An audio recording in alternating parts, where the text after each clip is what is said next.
बेटा good morning to all of you. Class 12th हमारे पास जो नेक्स्ट टॉपिक है वो क्या है, देखो। अब हम निकाल रहे हैं कि जो डिडक्शन है हमारे पास जो ओम्स लाया था उसका निकालें ड्रिफ्ट वेलोसिटी के साथ क्या रिलेशन है। देखो टॉपिक का नाम है deduction of Ohm's law through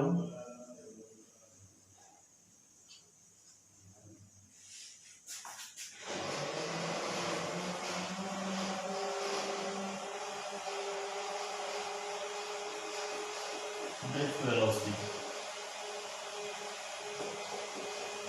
बड़ा काम का टॉपिक है ये भी।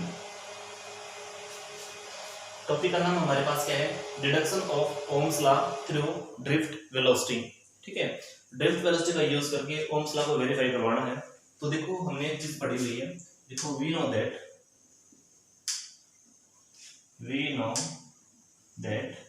जबकि हमने ये पढ़ रखा है कि जो हमारे पास ड्रिफ्ट वेलोसिटी होती है इसको वी डी लिख रहे होते हैं। ड्रिफ्ट वेलोसिटी क्या होती है, इलेक्ट्रॉनिकली चार्ज साथ में electric field intensity upon mass into relaxation time tau. ठीक है, ये जो इक्वेशन फर्स्ट है ये हमने अच्छे से पढ़ी हुई है। ठीक है, जबकि जो इलेक्ट्रिक फील्ड इंटेंसिटी का रेशियो आया था वोल्टेज और लेंथ की फॉर्म में वो भी हम आराम से निकाल सकते हैं। हमने ये पढ़ा था ये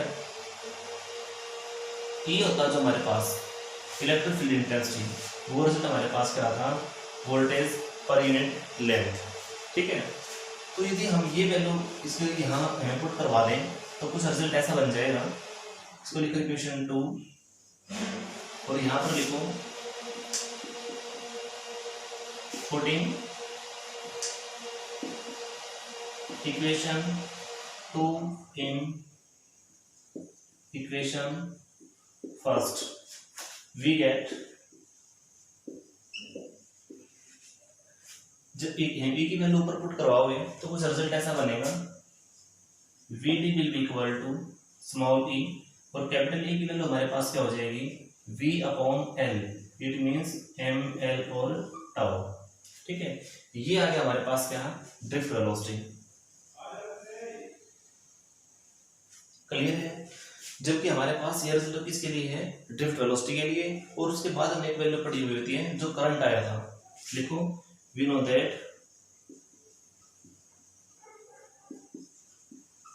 जो करंट होता है वो क्या होता है, करंट इज इक्वल टू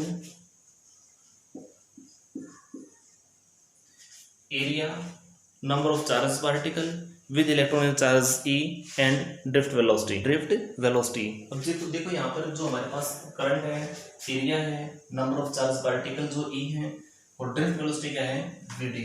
अब वीडी की वैल्यू यहाँ पुट करवा दो तो रिजल्ट कुछ ऐसा बनेगा I is equal to area n e और वीडी की वैल्यू हमारे पास क्या है small e capital V m L और टाउ।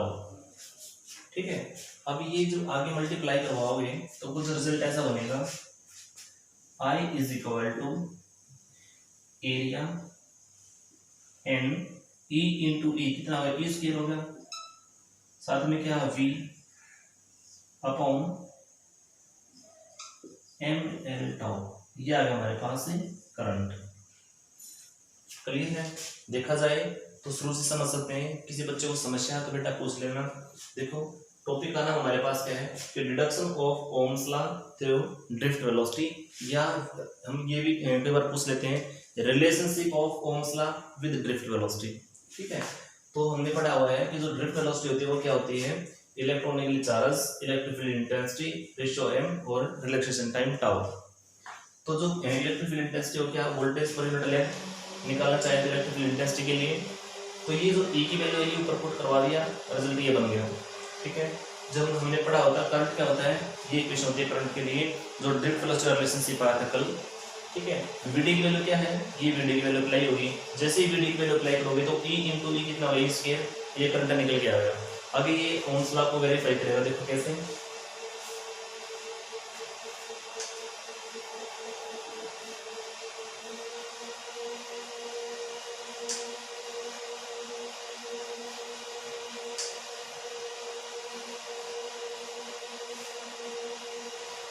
ये जो रिजल्ट आया है I is equal to ANE² voltage upon ML और टाउ। यदि I डिवाइड बाई V कर दें, ठीक है, तो कितना रिजल्ट बनेगा I upon V is equal to ANE² upon ML और टाउ। देखो हमने क्या किया है, V को इधर ले आए, या हम ये कह सकते हैं दोनों तरफ V से डिवाइड करवा दिया। जो दोनों तरफ V से डिवाइड करेंगे तो यहाँ पे V हो गया, V से V cancel, this is result, ठीक है। अब इसको रेसिप्रोकल कर दो, जैसे रेसिप्रोकल करेंगे तो रिजल्ट कुछ ऐसा बनेगा V upon I is equal to MLANE² और साथ में क्या है टाउ। क्लियर है? तो ये हमारे पास क्या है V बाई I, और जबकि हमने ओम्स लॉ में ये पढ़ा हुआ होता है V is equal to IR, ठीक है। और यदि हम यहाँ पे V अपॉन I कर दें तो रिजल्ट क्या बचेगा R के इक्वल, ठीक है। तो यहाँ पर क्या है V अपॉन I, तो ये क्वांटिटी किससे रिप्लेस हो जाएगी R से, दैट इज कॉल्ड रेजिस्टेंस, ठीक है। तो इसको लिख सकते हैं V upon I is equal to R, ठीक है। और जबकि R किसके इक्वल है, this quantity where R is equal to MLANE² और tau, this is R and this is called Ohm's law with the help of drift velocity। कर लोगे? दोबारा समझ लो। यहाँ से हमारे पास रिजल्ट क्या है, I के लिए है, जैसे फॉर्मूला पुट करवाया था तो ये रिजल्ट हमारे पास आया हुआ था I अपॉन V, ठीक है, is equal to ANE² with this quantity. जैसे इसको रेसिप्रोकल करेंगे V अपॉन I, इसको रेसिप्रोकल करेंगे तो हमारे पास किससे रिप्लेस करवा देंगे, इस क्वांटिटी को R से रिप्लेस करवाएंगे, तो हम कह सकते हैं V upon I is equal to R, this is required answer, ठीक है। बेटा यहाँ तक यदि किसी बच्चे को समस्या है तो पूछ सकते हो। हमारे पास क्या आते हैं, इससे कुछ डायमेंशन फॉर्मूलेज वगैरह हैं वो वेरीफाई करो। देखो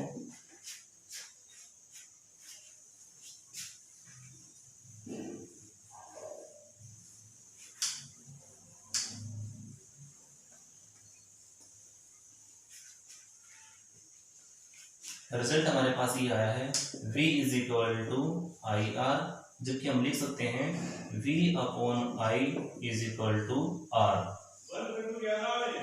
जबकि हमने ये पढ़ा है कि जो वोल्टेज है इसकी यूनिट तो हमारे पास क्या वोल्ट है, करंट की यूनिट क्या है एम्पियर है, और रेजिस्टेंस की यूनिट क्या होती है ओम होती है। यदि हम निकालना चाहे डायमेंशन फॉर्मूला तो भी निकाल सकते हैं। देखो हमने पढ़ा है कि रेजिस्टेंस डायमेंशन फॉर्मूला निकालिए वोल्टेज अपॉन करंट, ठीक है। अब डायमेंशन फॉर्मूला कैसे निकालेंगे, देखो पहले निकाल दो वोल्टेज के लिए। अब वोल्टेज क्या होता है, या जो वोल्ट होता है क्या होता है, हमने पढ़ा था voltage equal to work done upon charge, formula पढ़ा था वर्क डन अपॉन चार्ज, ठीक है। तो V वर्क डन कैसे निकालेंगे, फोर्स का रेशो फोर्स इनटू डिस्प्लेसमेंट, साथ में क्या हमारे पास चार्ज Q। तो V is equal to force को हम क्या लिखते हैं, जिसका मास इनटू एक्सेलरेशन, तो मास इनटू एक्सेलरेशन और work distance dr upon charge, ठीक है। तो वोल्टेज फॉर्मूला क्या बनेगा, m के लिए तो डायमेंशन फॉर्मूला m ही रहेगा मास के लिए। एक्सेलरेशन जो लिखते हैं वेलोसिटी अपॉन टाइम टेकन, ठीक है। तो वेलोसिटी अपॉन टाइम टेकन और velocity distance upon time taken, तो हम कह सकते हैं LST-2। देखो एक्सेलरेशन के लिए ऐसे acceleration is equal to velocity upon time, ठीक है। तो वेलोसिटी के लिए क्या हो जाएगा, displacement upon time, again time, तो डिस्प्लेसमेंट के लिए क्या लिखते हैं L और T-2, तो ये हो जाएगा एक्सेलरेशन के लिए। तो यहाँ पुट कर दो L-T-2, distance again L, charge के लिए जो हम लिख रहे थे I is equal to Q by T, I is equal to Q upon T, Q के लिए निकालें कितना हो जाएगा I इंटू T, I क्या होता है एम्पियर, टाइम क्या होता है T, ठीक है। तो ये चार्ज हो जाएगा A और T। ये आएगा हमारे पास वोल्टेज के लिए, वोल्टेज का ऊपर फॉर्मूला पुट करवा दो और करंट के लिए और निकाल दो। देखो कैसे, समझो हमने किया क्या है, डायमेंशन फॉर्मूला निकाल रहे हैं, resistance is equal to V upon I, जो कि हमने पहले पुट करना है V के लिए, फिर पुट करना है I के लिए। तो V के लिए क्या होता है, work done upon charge. Work done के लिए फॉर्मूला क्या होता है, फोर्स इनटू डिस्प्लेसमेंट, और चार्ज हमारे पास क्या है, Q एज इट इज। तो फोर्स का हो गया mass into acceleration, dr as it is, charge particle as it is. Mass के लिए हम लिखेंगे m, एक्सेलरेशन के लिए लिखेंगे LT-2, dr it means distance displacement L, charge के लिए a इंटू टी।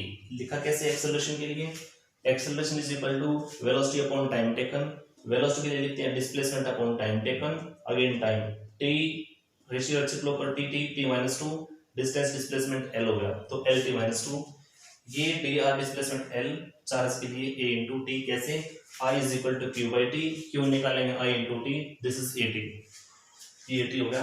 तो V के लिए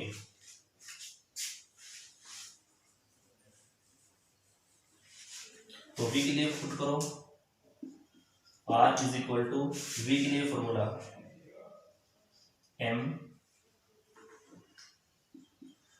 M1 L into L base same power at L square T-2 upon A और T डिवाइड बाई हमारे पास क्या करंट, और करंट के लिए भी लिखा था क्या, I is equal to Q upon T।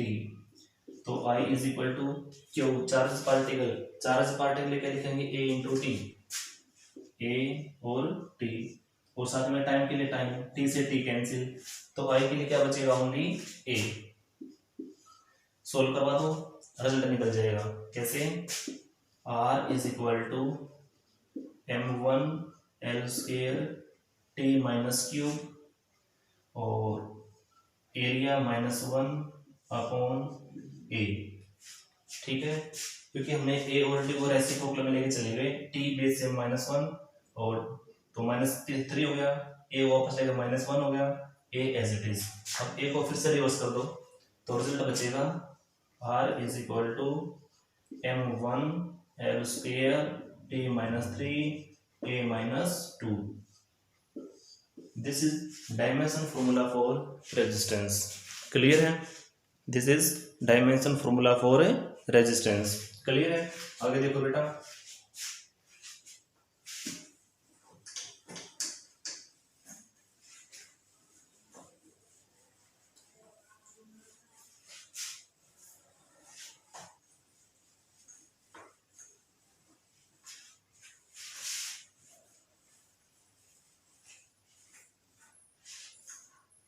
Next topic है कि ऐसे कौन से फैक्टर हैं जो रेजिस्टेंस ऑफ कंडक्टर पर क्या करते हैं, डिपेंड करते हैं। तो ये टॉपिक 10th में भी आया था, factor on which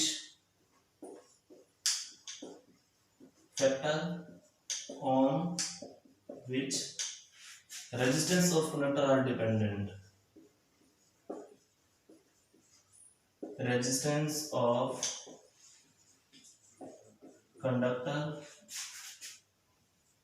are dependent.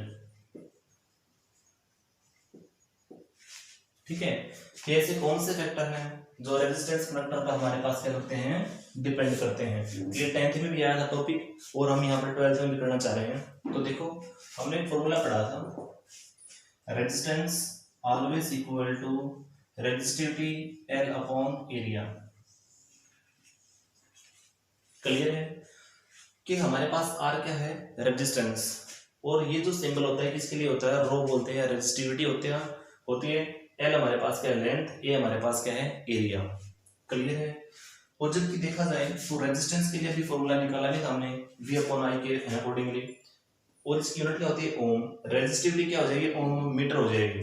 ठीक है, ये हमारे पास क्या है, लेंथ मीटर, और एरिया हमारे पास क्या है, मीटर स्क्वायर। तो हम इसको दूसरे फॉर्म में ये लिख सकते हैं, R directly proportional to length, R inversely proportional to 1 by area, और थर्ड हमारे पास क्या है, मटेरियल का नेचर। तो बेटा 3 फैक्टर ऐसे हैं जो किसी भी कंडक्टर ऑफ रेजिस्टेंस पर डिपेंड करते हैं। तो देखो कैसे हैं, इसका मतलब क्या है, R directly proportional to length, inversely proportional to area, और थर्ड हमारे पास क्या है, नेचर।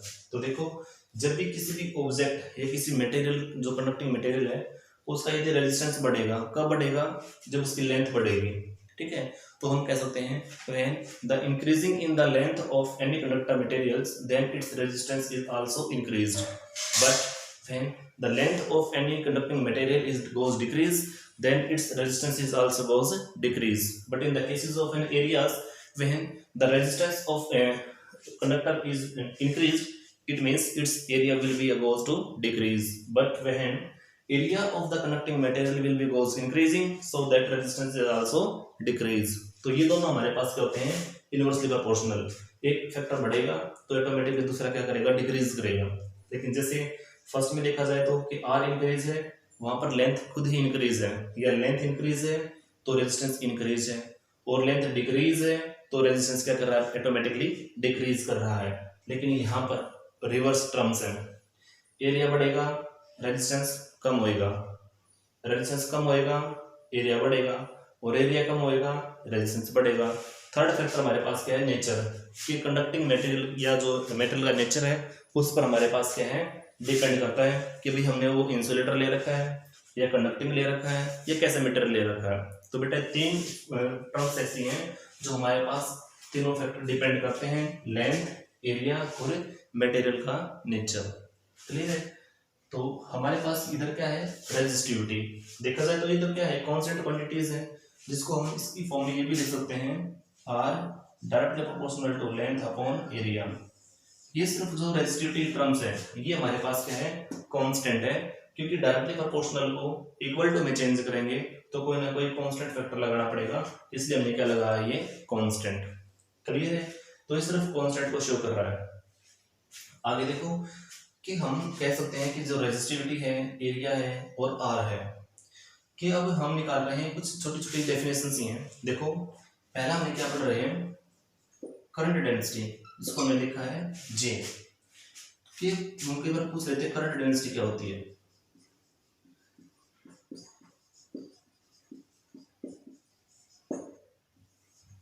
जिसकी रिप्रेजेंटेशन क्या होती है, जे। तो इसको याद रखना कि जो करंट डेंसिटी है वो रेशियो होता है electric current per unit area. तो हम कह सकते हैं J always equal to I upon area. कि current density always the ratio of electric current with the per unit area, या हम कह सकते हैं current density the ratio of applied current with per unit area, that is called current density. ये दो definition है, छोटी छोटी दो लाइन की, बेटा कई बार पूछ लेते हैं, ठीक है। सेकंड आती है हमारे पास कंडक्टेंस, इसको मैं रख पढ़ना चाहूंगा।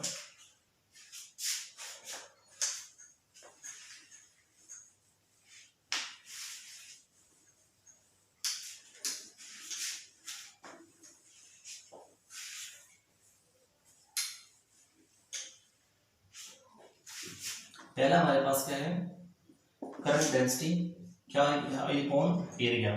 तो उसकी यूनिट लिखना चाहते तो लिख सकते हैं, करंट के लिए यूनिट क्या है, एम्पियर, एरिया के लिए क्या है, मीटर स्क्वायर। तो कितना हो जाएगा, एम्पियर मीटर माइनस 2, ये क्या आ जाएगा इसके लिए यूनिट, और ये हो जाएगा definition, ratio of electric current with per unit area.